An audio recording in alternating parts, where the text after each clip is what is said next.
Okay, so as we said, clear that. Setup for me was a little bit left side. If you look at your left shoulder and your left foot there, and then your right shoulder, it's a bit of a not straight line. If I get a straight line, it'd be better. Get a straight line there and straight line there. You can see there that your shoulders are kind of left-sided lean. And you said yourself you were trying to lean on your left side. Problem with that is the club goes back steeper and is therefore coming down with that golf ball too much. So if your head now starts there, when you come back to the golf ball, it's trying to get out the own way. Now, if you time that movement to the correct spot, happy days. You'll play 10, 12 holes really well. But the 6, 7, 8, 9 holes aren't quite there. It's a bit like, oh, where's that going to go? You're going to bottom out the club a little bit early, hit a few thin shots, a bit slappy on the way up. The club now is going to be swinging past you a bit out of control. Yeah. You're not able to compress that ball. What we're looking for, okay, at your setup, okay, is the head to be slightly behind the golf ball, the hands to be slightly in front, so your lead arm and the club are a bit more in line. So a little bit more kind of pushing the hands there, pushing the head that way, okay? So a bit more kind of bump that way, okay? Yeah. Once you're in that position at impact, we want the head to stay behind the golf ball.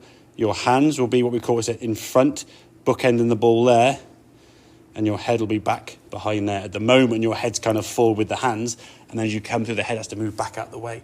Now, if it happens to move into the right position, happy days. But from a consistency standpoint, and the way it's going to move back there is your shoulders moving around the corner left to try and back things up.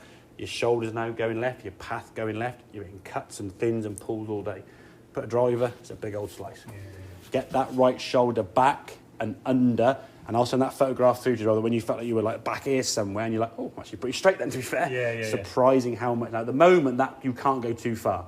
In a month, you probably could go too far because you'll be more used to what this feels like as opposed to that. Yeah. So getting yourself in a slight tilt, just keep checking that, and then that will just generally flatten out your swing.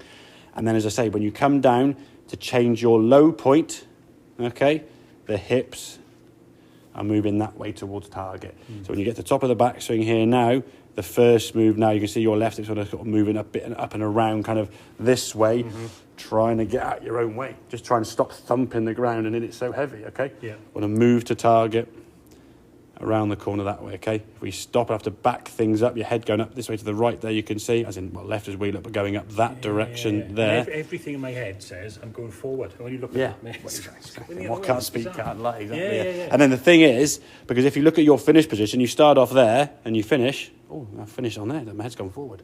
Yeah, but the important bit where the ball gets hit, head's gone that way. Getting the ball, yeah. Exactly. Okay, mate, does that make sense? Brilliant. Cool, right.